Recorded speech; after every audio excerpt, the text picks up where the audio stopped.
The A-League's newest derby is here, and it is glorious. Auckland's earning the spoils away to Wellington in the first ever Kiwi Classico, New Zealand derby, call it whatever you want. Both teams coming out hard at the gate straight away set the tone for a tightly contested match, the fixture shooting straight to the top of the list of games to circle on the calendar in the A-League season.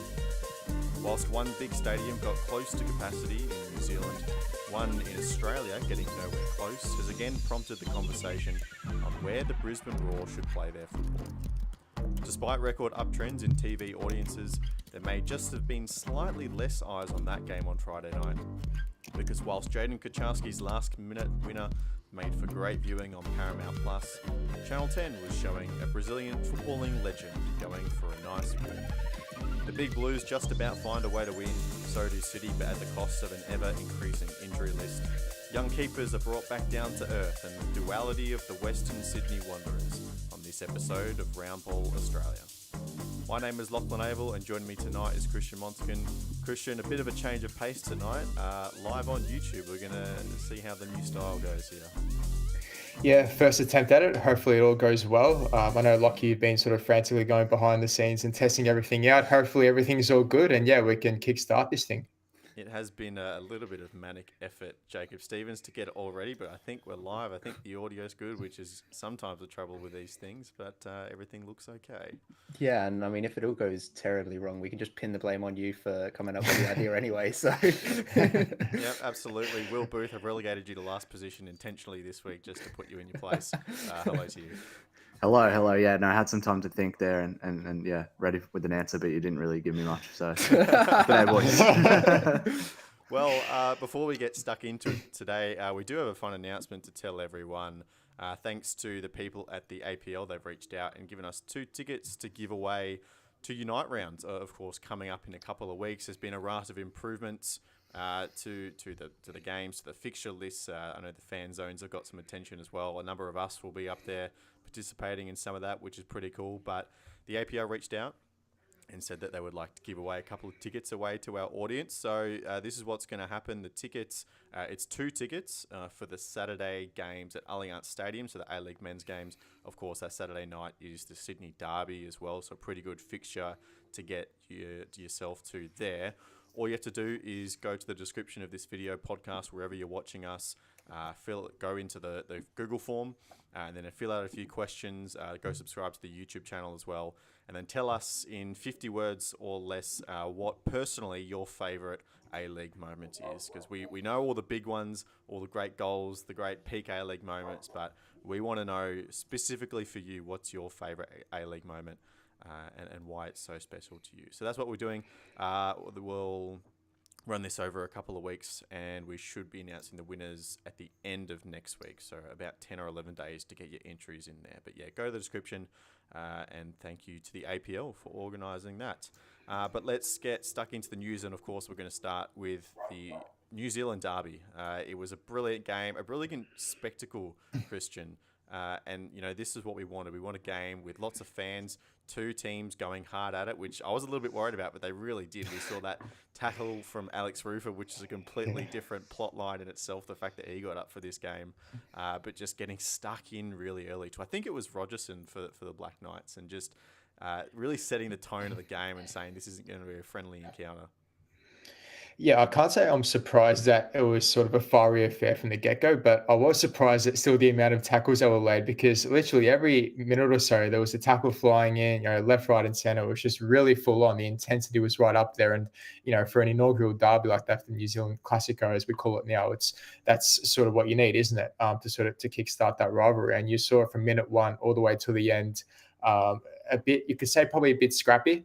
In parts. I mean, Wellington, for the most part, didn't really create a whole lot. It was more Auckland who were on the attack, taking the initiative a bit more. Phoenix were a bit more happy to sit back and soak up the pressure. But in the end, I mean, you could probably argue that Auckland deserved all 3 points. They were the ones who were pressing in the end, despite the Phoenix having those couple of chances with that header as well. towards midway through the second half. That should have been converted. Another chance, I think, from memory they had as well. But Auckland were basically clinical. Once Jake Brimmer came on, I think he was a massive difference maker for them. It sort of changed the complexity of the game.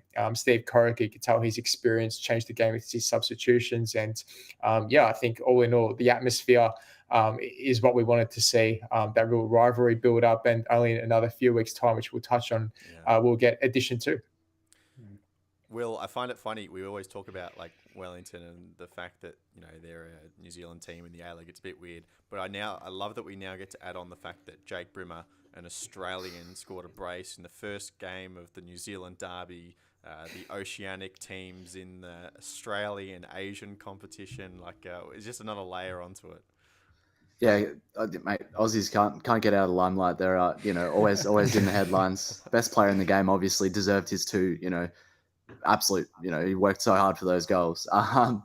No, it was. Yeah, I just think there's this layer of legitimacy around it now, and I think a lot of it comes to things that we see outside of the game as well.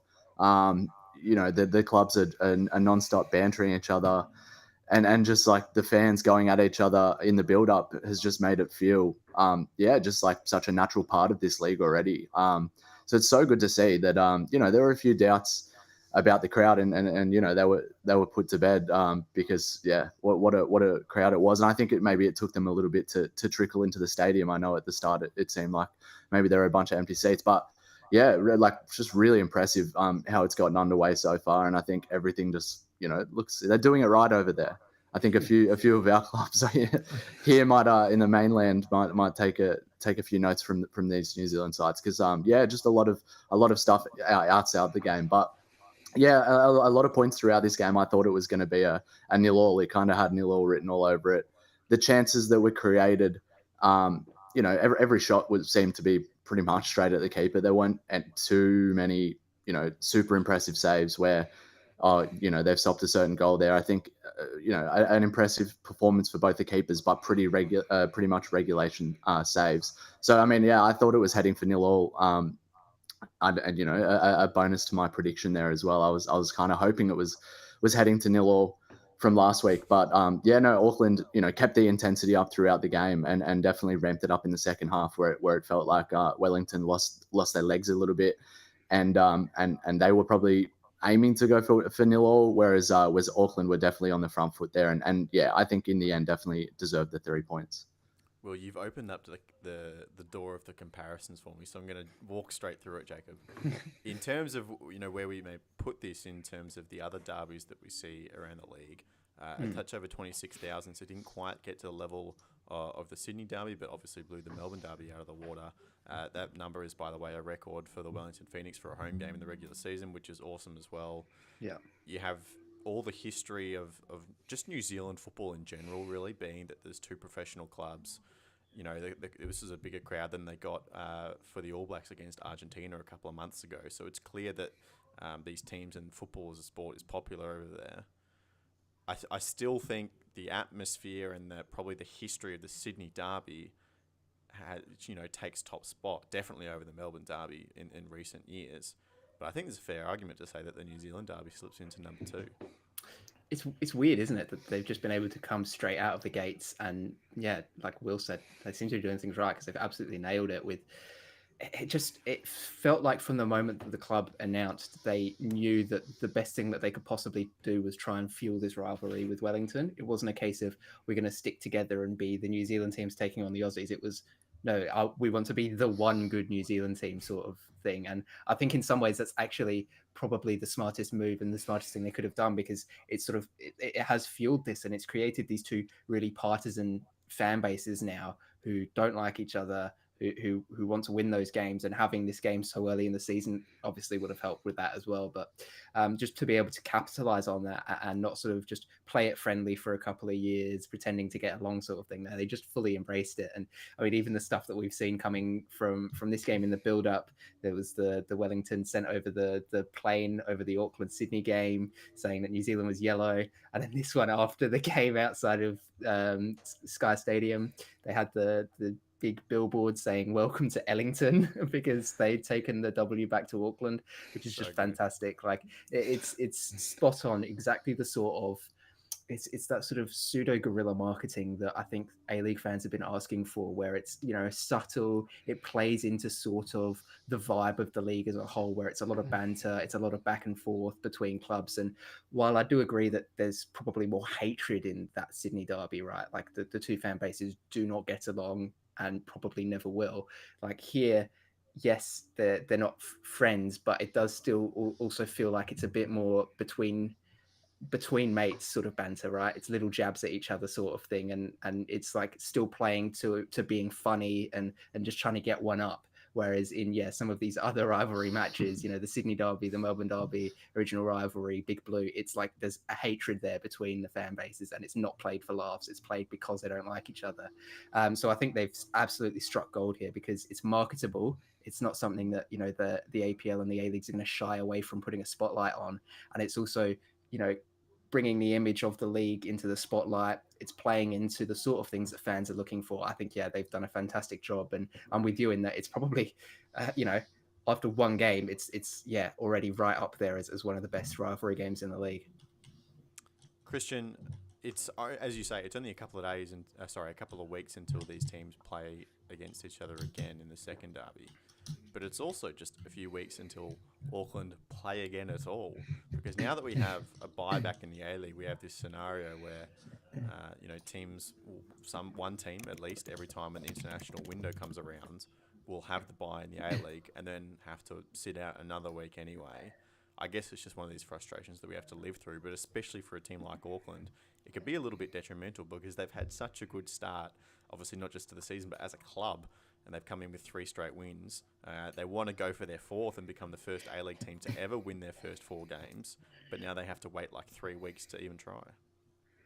Yeah, you see when teams, lose 3 in a row, for example, and then you've got the international break that comes up. Usually people say, okay, this is the best time because we've got a chance to regroup and sort of start from scratch. Whereas with Auckland's case, it's sort of the opposite, where I think they've been dreading a bit this break, and not just the international break, the bye, as you mentioned. So they've got a couple of weeks off, and then they had travelled to Campbelltown to face MacArthur in their next match in the A-League. And then after that, I think they've got a couple of home games as well. So I think that's where the real test is going to start to kick in for Corrigan and his boys to, I guess, steady the ship not steady the ship because obviously they've won 3 from 3, aiming to go 4 from 4 for the first time in league history. But we haven't really seen them be tested in terms of travel because they've played all their games in New Zealand so far.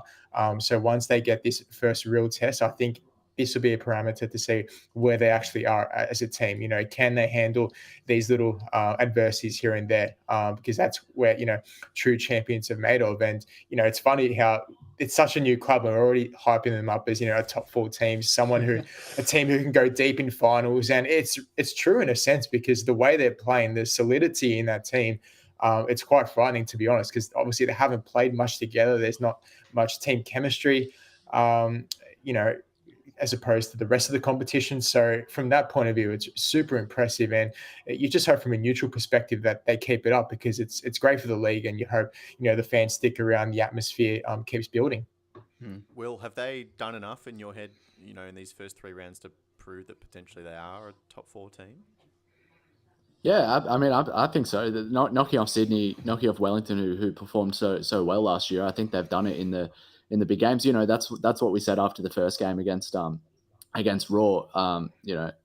Not to insult them, but it was hard to use them as the yardstick. Early on, we didn't really know if it was Brisbane being poor or if it was Auckland being good. And I think definitely against these with these last 2 victories, I think they've shown that they have what it takes to be at the top. Yeah, it sounds obvious now, obviously in hindsight, but yeah, finals is, come on, surely they make it for now from here with this momentum they've got already. You've jinxed them now. That's it. They're not making it now. And I. Okay. Sorry. You hit that flip. There you go. There's a little error in the live. Anyway, we'll move along. Let's head to Brisbane because, of course, this game was so entertaining from a pure football sense. The second half, 5 goals. But purely looking at the game and watching it on TV, Jacob, it wasn't the spectacle that, we hope from the A-League. You look at where the fans were positioned on the near side. I believe they put the cameras on that side because of sun to make the broadcast quality, and perhaps there's the same consideration for fans as well. Obviously, it's a night game, so it doesn't matter. But I assume that would be a general kind of policy of things to do. And it's just, we talked about it a lot, but Suncorp Stadium is not a good fit for the Raw.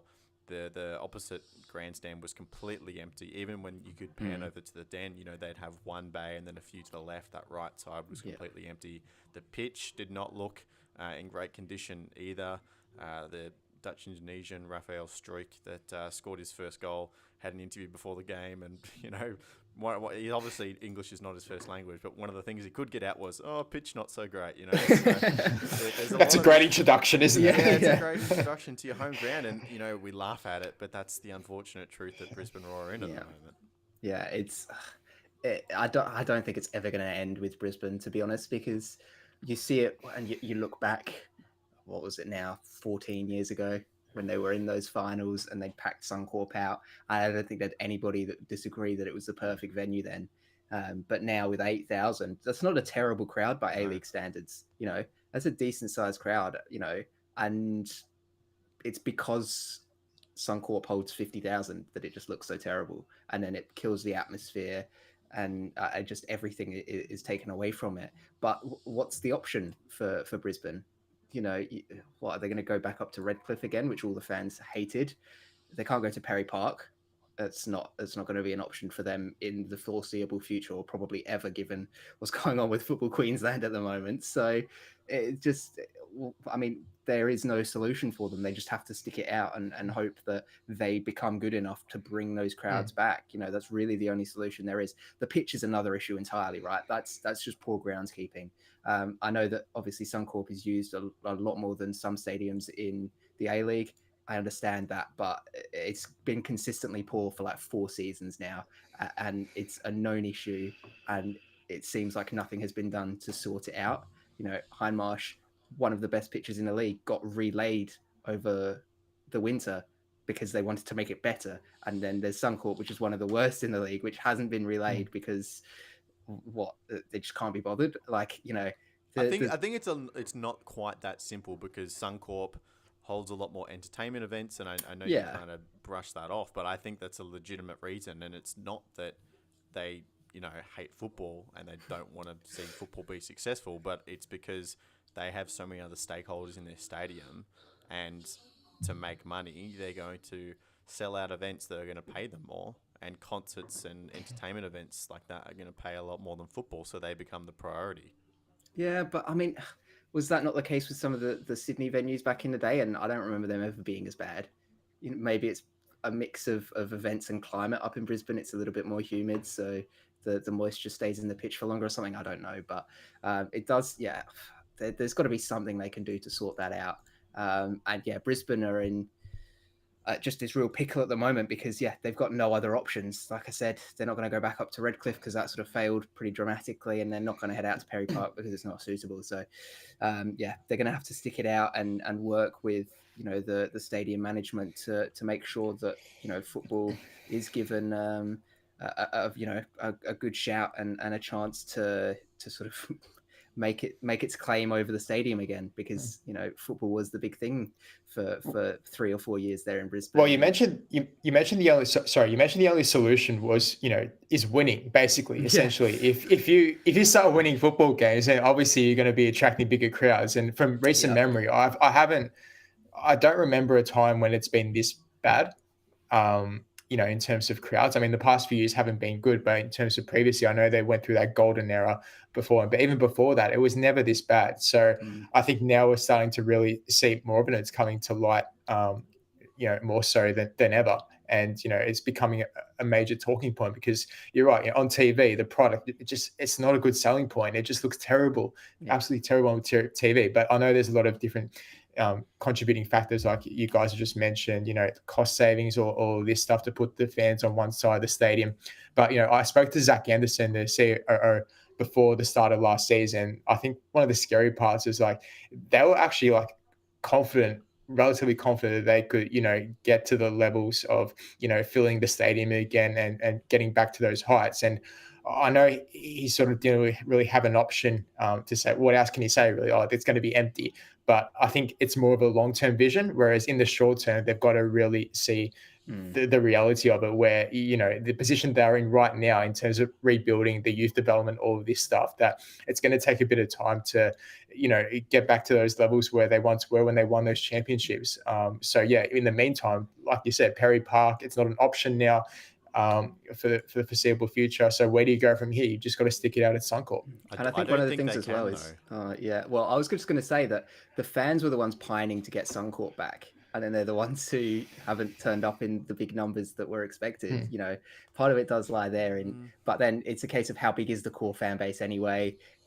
What does that play into it? But no, I agree with Christian that winning is really the only thing I can see at this point in time that's going to, bring the crowds back. Because look, let's be real here. There's a small core group of fans for every club in the A-Leagues, and then there's a lot that come along because it's good fun to go to the football, or the team's playing well, so they stick around because they want to watch a good football team winning things, right? That's just the Australian way of doing things. If there's a finals game, everyone turns up because it's a finals game. Australians love that stuff. For Brisbane, that's really the pathway. They have to be consistently getting back into finals like they were for most of their existence. It's been the last 5-6 years where they've fallen off of that a little bit. We've seen the crowd numbers drop, and they're in this predicament now. Obviously, Brisbane fans are going to point fingers at all different people. It does coincide with the Backries ownership of the club, and that's been tumultuous throughout their reign there. But, Brisbane, they've just got to start getting back on the front foot, back into finals contention, because that's really, for me, the only way I can see it going back and bringing back those crowds. So let's talk about Perry Park, right? So the reason why they left Suncorp a couple of years ago is because of the cost. And Jacob, I think when you say like the fans are the ones that were calling for them to come back to Brisbane, at least, maybe not specifically Suncorp, but definitely Brisbane, I think those fans probably are back. It's just they're even those people that were actively calling for that are still a smaller subsection of the 8,000 that did turn up on Friday night. But, Casper Tafter did an interview before the season kicked off, and he talked about, the financial realities of playing football at Suncorp Stadium. They haven't changed since they moved back. They didn't get a better deal, so they decided to move back to Suncorp. It was because they wanted to stay connected with the fans and hopefully not be there too long. And we talk about Perry Park all the time, Will, as being the spiritual home of football in Queensland, and the place that hopefully could be, a purpose stadium for the Roar and maybe an NST team and some NPL football or whatever. They've said that perhaps $10 to $15 million is the number for a first phase kind of modular, situation where they could at least then get the Roar to play football there. And considering how much money that the Backers would have put in the region of $30 to $40 million over the course of their ownership, maybe not an unreasonable thing, and especially when you measure it against the costs that would come with playing at Suncorp for an extended time anyway. Maybe it's not as far out of the realms of possibilities we think, at least for a small upgrade that would make it viable to play there. No, it's like that's the obvious way forward. I think you reinvigorate so much when you just create that atmosphere at that 15,000 seater, and it's just obviously what they're missing right now. Obviously it's not in the state currently, and as it only seats a couple thousand and is not in the best condition, but it's going to be a journey. Like as we said at the start, Jacob said AK is not a terrible number. Like the numbers are there, but they've got to stay around in this journey because nothing will happen overnight. And it will be a process, just as we see Western United, undertaking, and they're kind of reaping the rewards of that now as well. It's just going to be a journey. That's it. And you just have to sit tight and kind of just, bide your time until that happens. I think we were saying before, what are the other options now? It's just a shame that Ange has, kind of turned around his Tottenham career so far, because I think Raw Salona would be the only real answer to get 50,000 back in Suncorp. Realistically now, I think that would have been a shout. But yeah, there's just nothing they can do instantly. Every option is either they've tried it didn't work, it's every option is just a couple years away, basically. So yeah, it's just patience. Just patience. Well, whilst they were playing football on Friday night over at Suncorp, Christian, there was another game going on down in Sydney. Not an A-Leagues game. It was providing a little bit of competition for football fans. It was the Yoga Bonito Tour. I failed the green screen again. Need to work on that. But Tim Cahill... Same mistake. I thought yellow would be okay. Apparently not.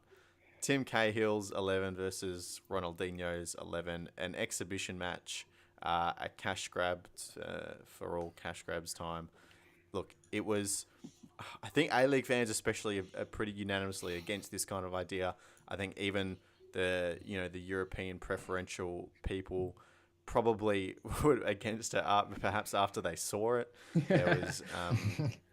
just legends of the game kind of just, at least the few minutes that I saw, I know there were a couple of good goals, but just kind of walking around the pitch, I really hated the advertisements that were just plastered onto the playing surface as well. Obviously they're not real, they're artificial, but it felt kind of gross.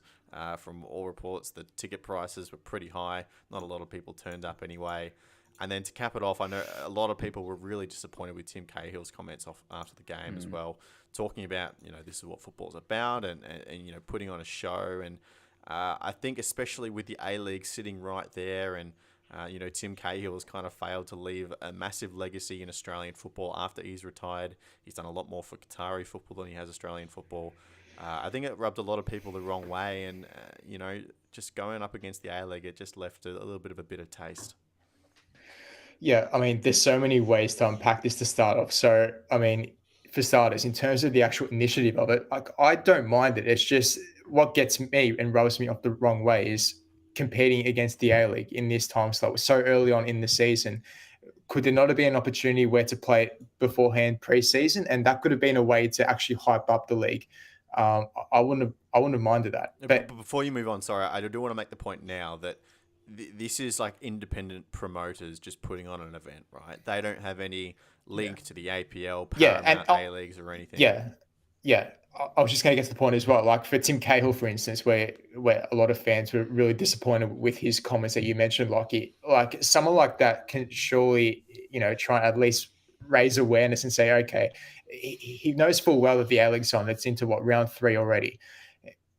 There's got to be a point where, it's separated, because you can't have these two sort of things competing against each other and clashing, because we know that A-League has been struggling in recent years. Yes, there has been a lot of hype this season leading in, which is great. But at the same time, we know that these star players and I guess the Euro snobs are going to be attracted to this sort of game, whereas we're trying so desperately hard to, attract those actual fans over to our league and convert them. And then you've got this game going on where the quality was just terrible. I watched a few minutes of it, I must say, and then after that I switched off. And I think you guys were the same. I don't know if you guys even watched any of it, but it was just, they were walking around. There was no intensity, which, these are all old players that retired. A lot of them are unfit. They were mucking around and all this, but at the end of the day, it takes away the shine from the A-League, and that's where a lot of fans got really frustrated and annoyed. And, back to Cahill's comments, you said, like, he's spent a lot of time in the Middle East and Qatar, promoting football over there, and you sort of think to yourself, okay, you're doing all of that stuff. You can do what you want. You're entitled to do whatever you want, but, at least try and show a bit of, a bit of thought to Australian football and actually contribute to something. I'm not too sure if he's done much in that scope, and that's where fans sort of think, okay, if you're doing this, then why should we show respect and take your words seriously? So there's a lot of factors that went into it. And looking at the logos, the printed logos of the advertiser, it was like you're watching an NFL game. Like, it was ridiculous with all like the painted lines, the painted sponsors. So from a neutral's point of view, I thought it wasn't exciting. Yes, there were star players there, Ronaldinho, Kevin Prince-Boateng. There were a few good goals scored, but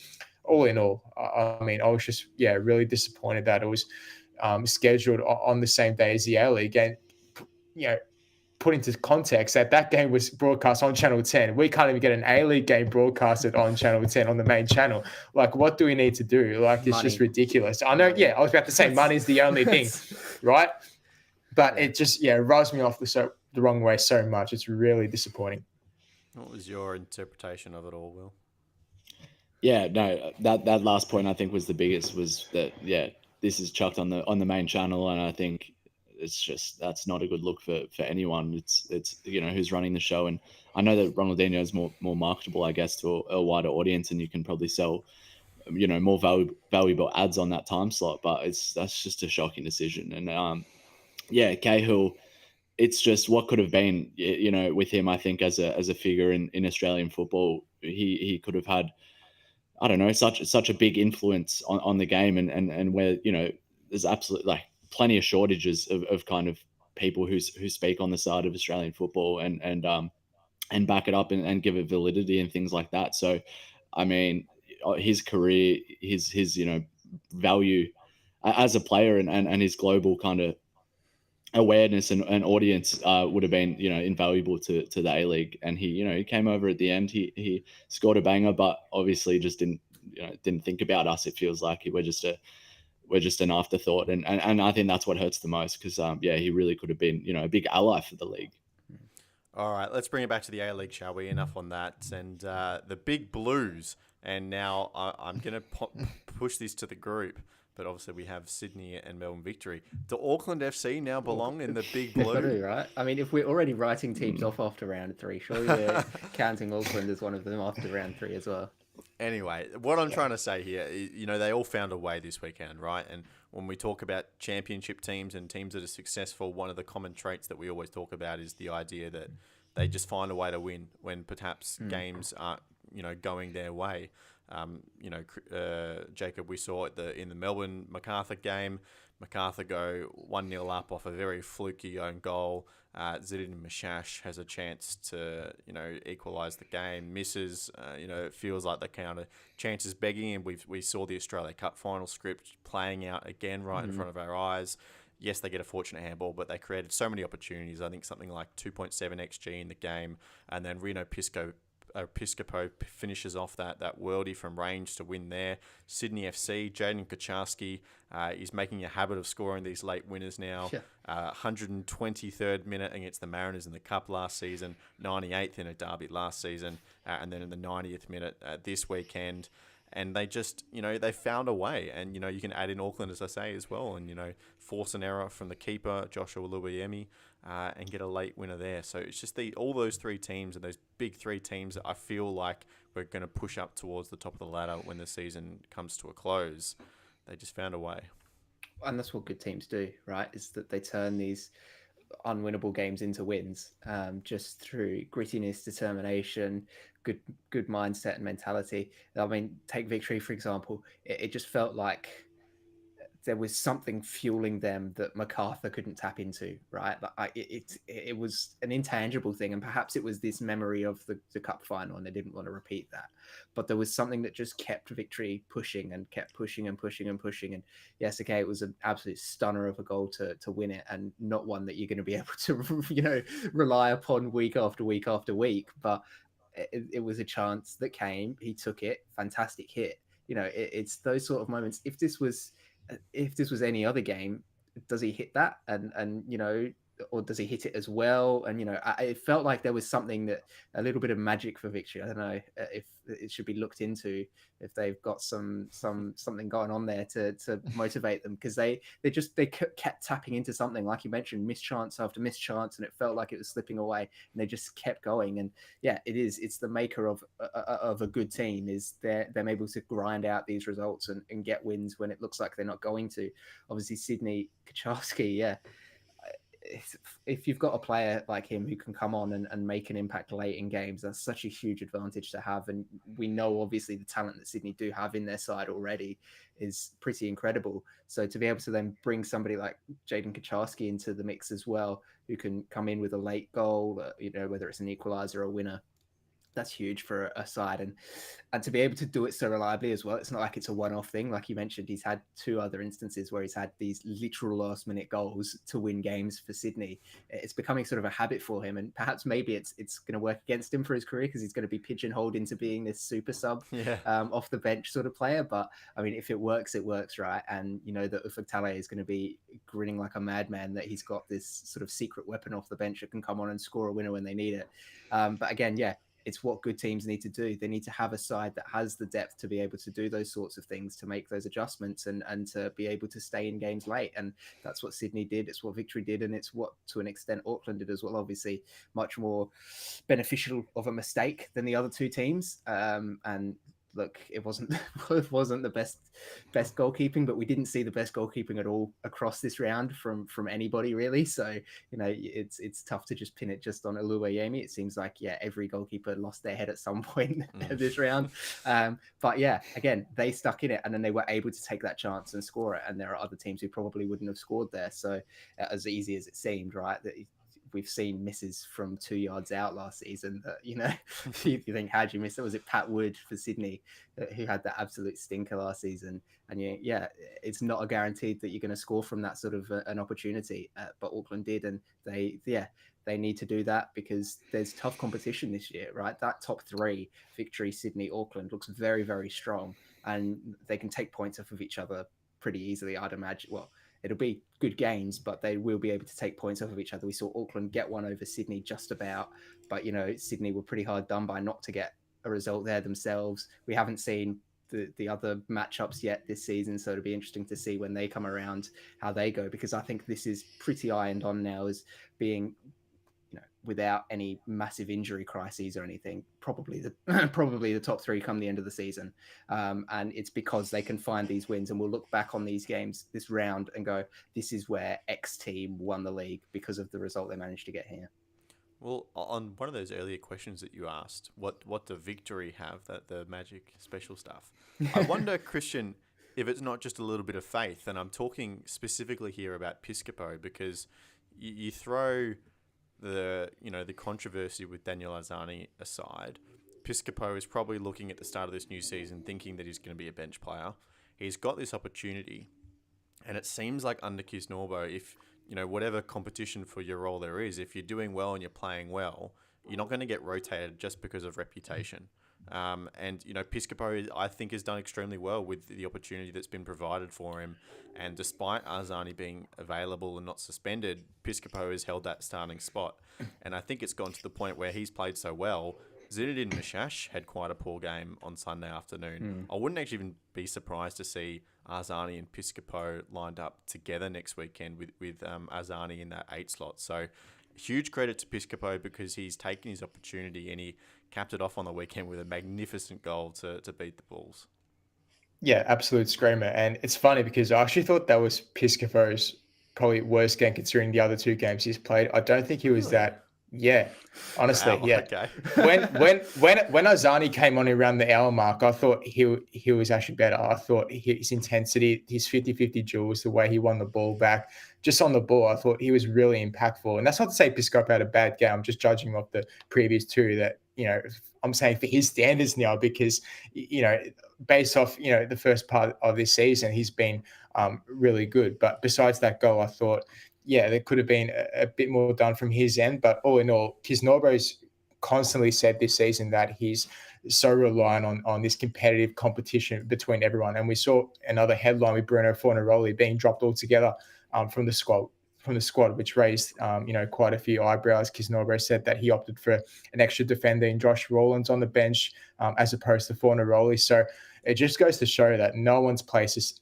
is safe on the team sheet, whether that be in the starting 11 or in the squad in general. And I just think moving forward, it does boast as a real, advantage for Victory to know that, okay, the players seems as though they're buying into it. There's no real, rifts between the coach and the players. They're really buying into this project where, you've got to perform. If you don't perform, then you're going to be dropped. And I think that's an element where players going to think to themselves, okay, if I'm not performing, then I'm going to risk, losing my spot, and no one's safe, like I said before. So, Mashash could be another one, like you said, Lockie, who might miss out in the next game. You just don't know. It's a really good problem to have for Kisnorbo. To ponder each week, okay, which player am I going to use? Is this player going to get dropped? So in terms of that versatility and flexibility in terms of formations and tactics, I think it's going to really put Victory in a good position moving forward. And then, Will, what of Sydney FC as well? They came into the game against Brisbane without Joe Lolly, without Douglas Costa, two of their star players that have lit up the side since they started their campaign. but they got it done as well. And yes, it did take Jaden Kucharski right at late to do it, but there were really good signs. And I thought Patrick Klamala as well. He continued on his very, very good start to his A-League tenure as well. Yeah, Klamala's finish just showed exactly, the kind of striker he is, and they've got exactly what they've needed out of him so far. Like, he just opens up his body, wraps around Freak there. It was just, exactly like you'd expect and you'd want your striker to do. So no, he showed exactly what he has with his goal there. Courtney Perkins, got the nod at left wing over Kucharski and Segicic on the bench as well. Obviously Lolly and Costa out, as you said. Burgess came back into right wing after his suspension, but I don't know. Courtney Perkins played well, and Ufi said afterwards he was talking about the fullback plays really high, and Courtney Perkins had been playing like really wide down that left in the previous couple of games, so it wasn't that much of an adjustment, in terms of having him higher up there. But I think what else do you have to do as Jaden Kucharski to get a start? I think we were talking about. I don't know. I have a slightly different take on his late winners, right? I think. I don't know if it's a product of the environment. He's coming on late, so obviously when he scores, it's going to be late. He's only usually trusted with these last minutes in games, and then that happened. He got a few last season, some longer stretches of game time there, but when he's come on in the 89th minute, of course, if he has an impact, it's going to be later than that. So I think. We can gush about his ability late in games, but that's just all he's been given so far. So I think if I'm Kucharski, I'm becoming a bit worried if I'm not selected to start in the next couple games, especially pending the fitness of Costa and Lolly. I think Ufi was confident that they'd be maybe available. If not, selected, they might not come straight back in, but at least they'll be ready to go and training around the squad for the game against Sanfrecce. But yeah, I think Kucharski's shown that he's good enough to start, and Segicic as well with the assist. Obviously, he got a few more minutes than Kucharski did. So no, they've got depth up there. We saw Amanatidis. We saw him a bit in preseason and early in the Champions League too as well. I think Thiago Quintal has been really highly spoken about. I saw him a little bit in the MPL as well, so I'd be excited to see if he gets some game time. So there's definitely competition for those spots, and I think. Maybe it was a bit of an odd decision to go for Courtney Perkins there, but obviously he trusts him. And Courtney Perkins played a big part in a big role in the first goal as well with a great leave to put Klamala through. So they're showing their versatility up there, and I think a lot of the question marks were around this defense. And I think Brisbane in this game did show that Sydney were vulnerable, and all it took for the Brisbane's 2 goals really was 2-3 passes and bang, you're in. So I think it Sydney play on the knife's edge, committing so many players forward, and Ufi said after the last match, the first match, sorry, in the derby, that he loves the versatility, and everyone was including me was going on about the fluidity of the side. But I think that just leaves you so open. We saw them when they lost the ball. It was just two passes and 1-on-1 with the keeper. Grant, Joel King, Courtney Perkins, I think they all offer a lot going forward, but when they're tested, in 1-on-1 situations or they're left stranded because they've committed themselves forward in attack. I think Sydney are really open side, and Brisbane definitely showed that in this game. So no, it'll be exciting to see. I think a lot of the Sydney FC games this season we're going to see are going to be high scoring encounters. So I'll definitely be tuning in to those when I can. Well, Jacob, whilst I know you were paying close attention to the teams in blue this week, so we may as well go to Melbourne City as well. They got their 1-0 win. They scraped by as well against Western United on Monday night, but it came at a cost, and that is to seemingly quite serious injuries to Marco Tilio and Andrew Naboo, both substituted off in this game. Marco Tilio, it appears, a hamstring. Andrew Naboo, some category of knee injury. And this is, adding to the list of, City outs already. They have 2 players suspended at the moment. James Jagger will return next week as his Spade still has 1 week off. Max Caputo is still a little bit away. They lost Arian Suleimani in training this week as well, who is another attacking option. And then to have Marco Tilio go down and Andrew Naboo, their forward options are really becoming limited. I guess small shining light is that Matt Leckie made his return to fitness, but substituted late in the game. He still doesn't appear quite there for 90 minutes yet. And it made me think back to Aurelio Vidmar's first press conference before the first game in Newcastle. He was talking about pre-season and the fact that 80% of his players had made it through pre-season, and about being quite happy about that number. And I'm thinking to myself, reading the ins and outs, that a lot of the teams are going in with completely fresh and fit squads. And Melbourne City have a few out, and they're considering that a good thing.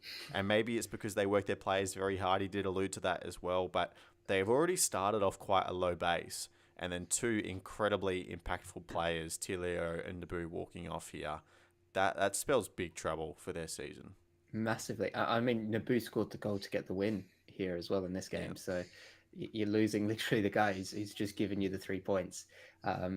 With what are their options now? In terms of forwards players, you mentioned that they're missing basically every single option that they have at this point.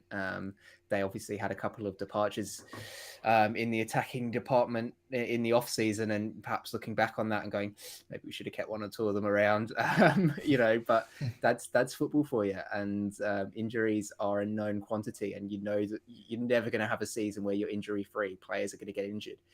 So it really sort of falls back on the club, perhaps not being prepared for this. Matt Leckie has an injury history, and then relying on somebody like Marco Tilio also has an injury history, and then youngsters are very susceptible to injury as well, especially, ones who are pushed very early on in their careers, like Max Caputo sort of has been. So it feels like they've sort of backed themselves into a corner here, but willingly done so. And it's starting to backfire a bit for them. If it's going to be an absolute mismatch, a mix match of a team for them next week, because they're just going to have to make do with what they can. I doubtful they'll rush Leckie back. I think it would be incredibly foolish for them to do at this point, because they don't have really many other, especially experienced options up front. But if you rush him back and he gets injured, you have no options whatsoever. So, there's the international break the week after, so they've got to be really smart about it and say, okay, use that extra week to rest him. Don't rush him back just for that one game. Use the extra week to rest him. That they've got to, look at it from that point. Yeah, exactly. They do have a little bit of chance for recovery, but it's not looking great for them. But they managed to find a result here, and they just seem to be able to do that. But they haven't looked entirely convincing this season, and perhaps part of that could be down to the fact that they have had all these injuries.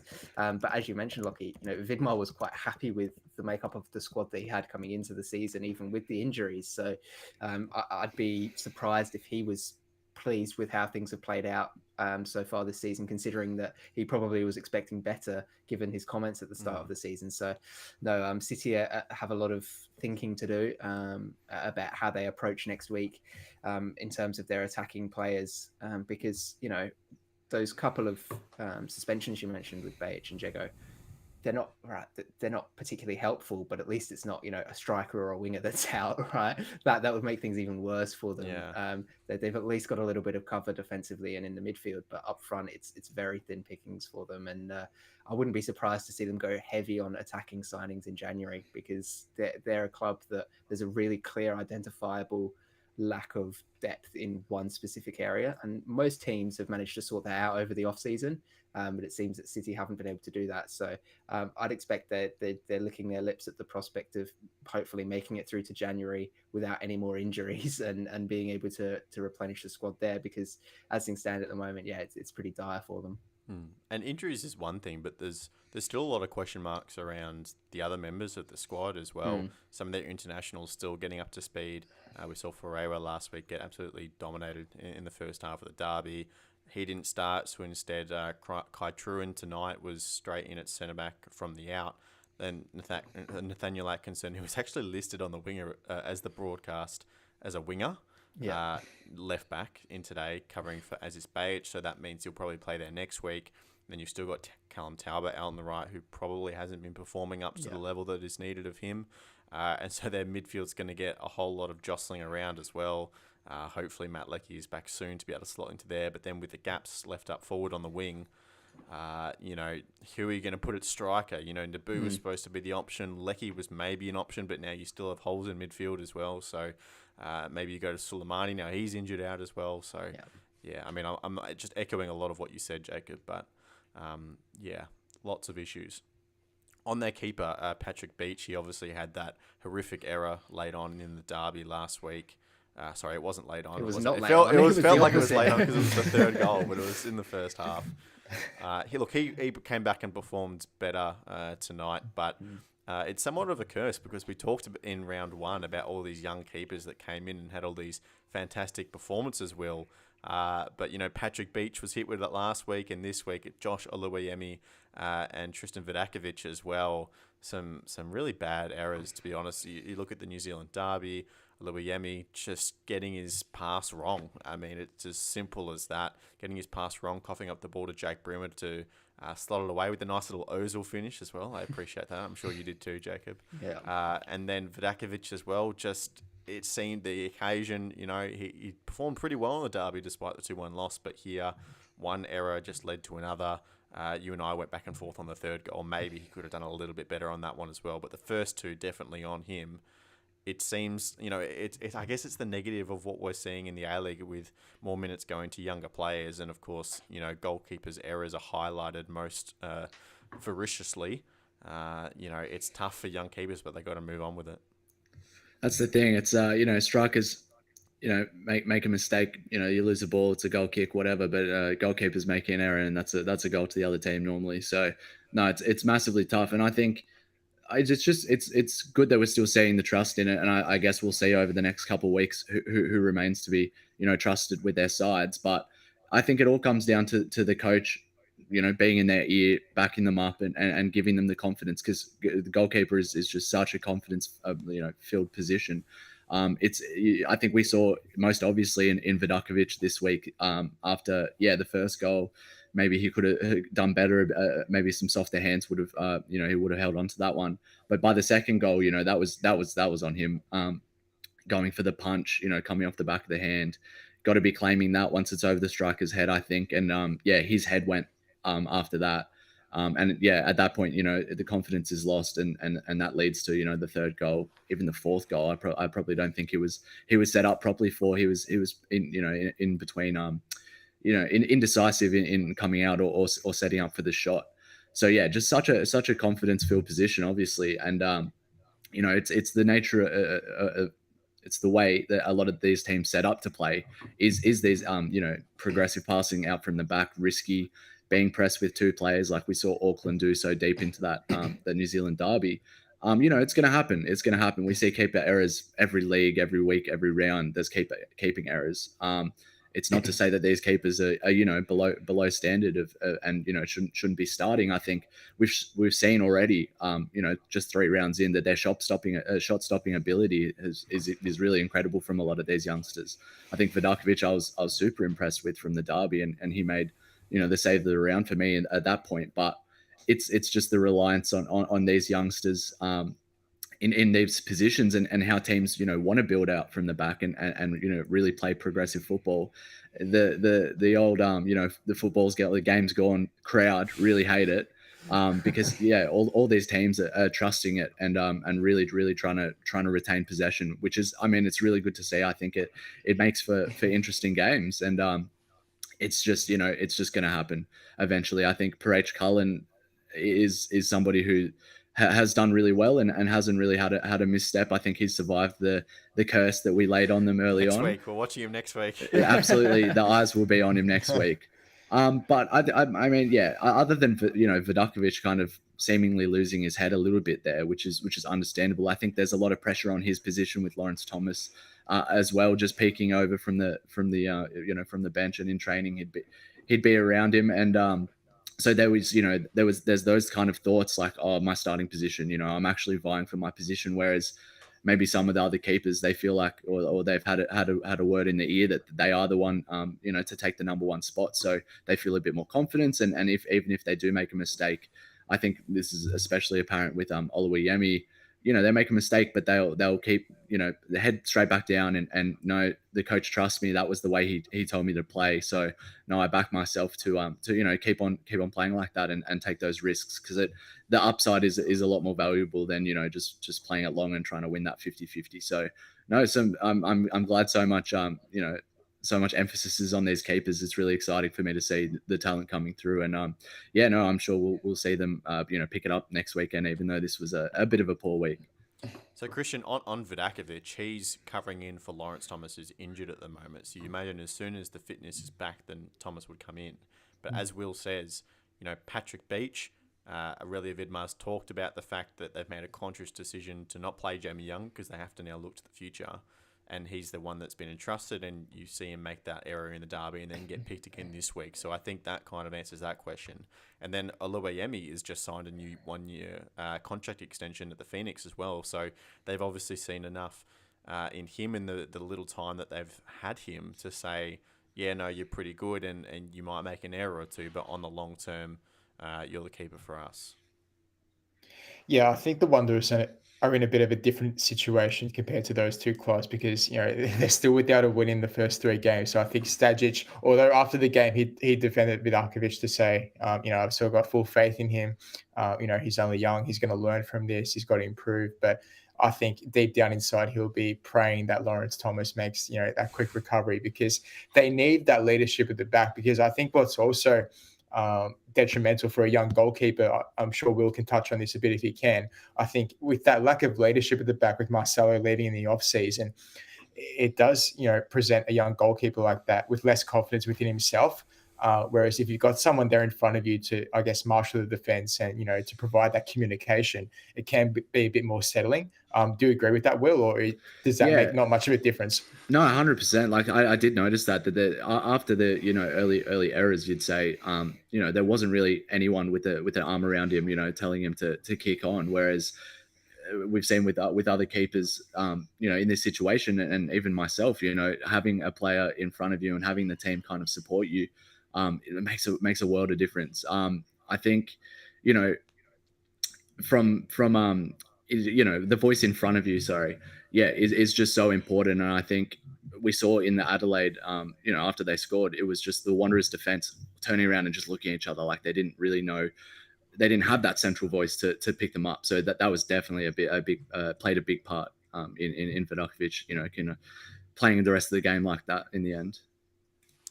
I wonder, Jacob, if I might be stretching the bow a little bit too far here, but I wonder if this whole goalkeeper error thing, if you extrapolate it out a little bit, it shows off a bit of a contradiction in how two different trends in the A-League. One of them is the complexity and depth in which coaches are asking their players to play, and then the other is the youth and inexperience of the players themselves. And you look at Melbourne City, who are a football club as part of the City Group, they were always going to play a specific way, and playing out from the back and maintaining possession is a part of that.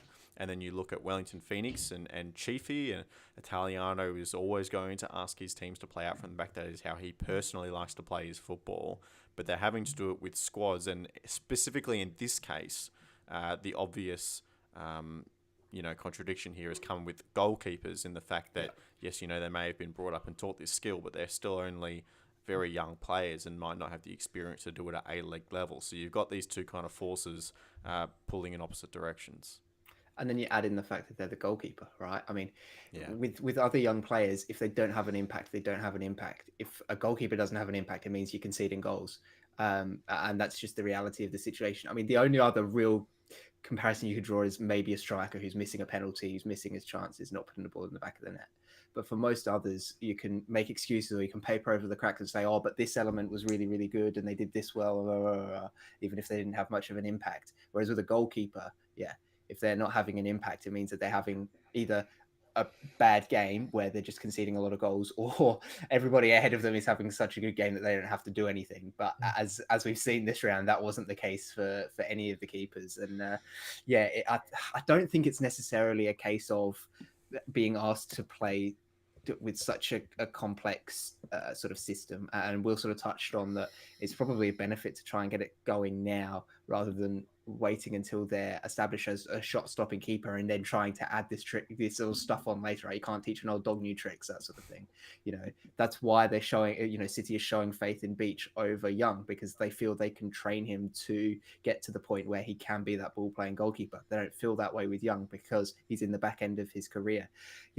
It's a smart move. And like I said, if this is anywhere else on the pitch, a bad game doesn't have as big of an impact, and you can sort of give a bit more leeway to help bed these sorts of systems and styles and ways of playing into players that are younger in these less impactful positions. But as a goalkeeper, you're making mistakes and you're not having an impact, and you're conceding a lot of goals, and it doesn't look great. But I don't think. I mean, the Vidakovic one, there was a couple Will mentioned where the technique wasn't fantastic and things, but I mean every goalkeeper makes those sorts of errors, and every player makes technical errors throughout games and things. And again, it's such a highly influential position that those errors mean so much more. So it does look bad, but I don't think that it should be panic station. I don't think we should be writing these young goalkeepers off as completely awful, because yes, they're being asked to play these really difficult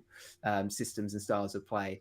And yes, they're making mistakes, but they're still goalkeepers. So, mistakes are going to concede goals. That's the reality of the situation. So I think while you're spot on there that there are these two conflicting things of asking them to be these sort of hyper advanced goalkeepers and still being really young, it's also, that third thing of their goalkeepers. So every mistake is highlighted even more. Christian, on the Wanderers a little more generally, obviously, the mistakes from Vidakovic set the tone early in terms of the scoreboard, definitely, but they were exposed in other areas by Adelaide on the weekends. They had the attacking, ability to get themselves back in the game by scoring a few goals, and particularly Brandon Borrello, I think, should be praised just for his effort throughout the entire game, despite his team conceding some pretty woeful goals. The header to go and jump and out-jump a keeper who has arms and is allowed to use them is quite impressive. But, the final goal as well, just the ball played through. I forget who made the pass, Jacob, you can remind me. Might have been Sapsford, I think. Might have been. No, sorry, for the final Adelaide goal. Oh, for the final. Oh, that was Zach Clough. Zach Clough, that's it. Yeah, beautiful ball from Zach Clough. Stefan Mork had a really good one before, but just a big gaping hole in midfield for Clough to walk into and then play that ball. It didn't seem like, the Wanderers weren't doing themselves many favours in that part of the field either. Yeah, Statue said afterwards that you can't, in no world should you be scoring 3 goals and lose a football match. I mean, it shouldn't be on really. And we know that the Wanderers do have the attacking quality. And we came into this game thinking, okay, Adelaide's defense is a bit vulnerable. Perhaps this is the opportunity for the Wanderers to finally get their first win. But I think many people expected the defensive side to be a weak point for the Wanderers this season, which is fair enough. But for me, the midfield is arguably struggling just as much. I mean, the likes of Josh Berlante, so experienced. You've got Oscar Priestman. They look incredibly disjointed. It just gave Adelaide too much time to advance the ball. They were pressing sporadically. It was inconsistent. And then on top of that, you had individual errors hurting them, and they're not learning from past mistakes. I mean, we criticized Jack Clisby last week for that horrendous clearance against Western, which resulted in the goal. I think it was the third Adelaide goal, the free kick. Well, before that, Clisby made a terrible clearance with his head, just went into no man's land, went straight into the path of Adelaide, advanced it, won the free kick, and that's how the goal eventuated. So it's little things like that they've got to really clean up and tidy. But, we mentioned, the obvious talking point was the goalkeeping situation, the errors that unfolded there. But it's just all of these things are accumulating. It's making for, a really poor start, obviously, for the Wanderers. And it's that midfield area where I think if that's not improved in the next few weeks, then there could be a lot of trouble brewing. Yeah, plenty of work to do. Finally, today, worth mentioning Kevin Muscat. We talked about this the other day, but he's done it. He's finished it off, a 5-0 win on the final day of the season. To give Shanghai Port on the league, he becomes the first Australian manager to win league titles in Australia, Japan, and China. Quite an impressive feat. They're going... actually, they're not going too great in the Champions League Elite at the moment, but you'd imagine they'd still make it through. And he has a chance to progress in that competition as well. So another Australian, obviously, you'd probably view him as the number 2 under Ange Postecoglou at the moment in terms of Australian managers making waves overseas. But he's done it again, Super Kev. Yeah, I think we've only seen the beginning of his career, and I think he's ready for another shot at Europe definitely after this. And as you said, the Champions League form, I think will have an uptick now. I think they can breathe a big sigh of relief and really focus in on the on that competition. And I think I just said it in my Mariners piece, but it's a good time for the Mariners to be coming up against Shanghai Shenhua, who lost the title on that last day. Yeah. So I said, it was a good time to be playing them. But no, exciting to see where Muscat goes. And maybe I heard a bit of Rangers chat, but we'll see. Yeah, plenty of holes. Potentially Jacob over to Scotland. I don't think that would be a good move for him though, because I feel like you can only lose at Rangers. Like if you want to come out of that job and enhance your reputation, you have to beat Celtic in the league. You have to. But conversely, that is if you can do that, that's massive, right? Like that could launch your career. But I also saw a tweet which I think sums it up perfectly, which is, could you imagine anything more unlikable than Kevin Muscat at Rangers? I think that's probably good enough reason in and of itself. Yeah. Seems like a good fit. That's right. But no, I mean, he'll have job offers for sure. Wherever it might be in the world, he's clearly shown his prowess as a coach. To win the Chinese Super League, that's obviously a solid one to get under his belt. If he can go deep in the Champions League Elite, which I think we're sort of probably expecting his side to be able to do on paper, whether or not they can get those performances together, we'll have to wait and see, because it seems like a lot of teams are struggling this year in the Champions League Elite, at least in this Eastern zone. So no, he's a good coach, as much as it pains me to say it, but the future will hold what the future will hold for him, and you've just got to hope that for the sake of Australian football and providing a bit of vindication for it, that we've all put our faith in Australian football so much. Obviously, Ange has done a lot to help that out, but if you can have a second coach out there in those top leagues doing a good job as well, it just adds even more fuel to the fire to provide that little bit of vindication to us for sticking with this sport in this country for so long. Hopefully he goes on to great things. I'm sure he will, wherever it is, and I guess we'll see, because at the moment it doesn't seem like there's anything solid. You mentioned Rangers is really the only rumour that I've seen at least flying around for him, and like you said, probably not a great fit for him, given that the struggles that club would have to overcome to be able to usurp Celtic at the top of the Scottish Premiership. And Aberdeen. And Aberdeen,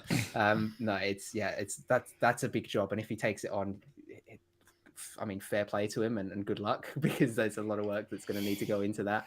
We'll see what happens with Kev, because I'm sure there'll be offers out there for him. Christian, question without notice: if you were going to enter our competition for these Unite round tickets, and you had to answer the question, what is your personal favourite A-League moment in 50 words or less? Do you have in mind one that jumps out at you that you would pick? Gosh, you put me on the spot here, haven't you? I do think, yeah. Sorry, no, thankfully I do have one. And can I start now? Go. Yeah. My favourite moment is that grand final at Amy Park between Victory and Sydney. I'll never forget that atmosphere. Absolutely incredible. 30,000 packed that stadium. Absolutely brilliant. And to top it off, Victory won it. So yeah, that was an unbelievable moment. Was anyone counting? I think that was 28. It sounded just under. Well done. So a reminder, if you want to win those tickets for Unite Round, go into the description of the podcast, the YouTube video, whatever you're watching us on, or listening. Of course, we are a podcast first and foremost. Go in, fill out some questions, your email address, so we can get in contact with you if you win. Tell us your personal favourite A-League moment, and we'll pick a winner in a little over a week's time. The Friday episode next week, which will be, the 15th of November, we'll announce the winners, all right? But get your entries in, but that will do, I think, will it? Yes, for this episode of the Round Ball Australia podcast. Jacob Stevens, thank you very much for coming on. Late one here tonight. Yeah, a late one, but it's as fun as ever. And trying out this live format, I think apart from that one little moment of silence at the start, we did a pretty good job. So hopefully onwards and upwards from here. Onwards and upwards. Will Booth, first little test, it didn't go too bad, I thought. Yeah, I'm still not sure if that was my fault or your fault. So I don't know who to point fingers to. But no, it was good fun. Good The fun. beauty is we'll be able to go back and watch the tape. And I don't think you gave me a clear in, but I don't know. We'll see. We'll bring out the VAR, Christian. Oh God, we're bringing this discussion out. I thought we were going to be talking about VAR tonight, but obviously being able to sneak it in. 50 words. Oh, okay. All right, thank you everyone for watching and or listening. Of course, we're trying to make this a video first format nowadays, so if you are still listening on the podcast, consider trying the video out next time. But thank you all for listening. Either way, we'll see you on Friday. We've got Asian Champions League football this week, both the Mariners and Sydney in action. We'll talk about that with you on Friday.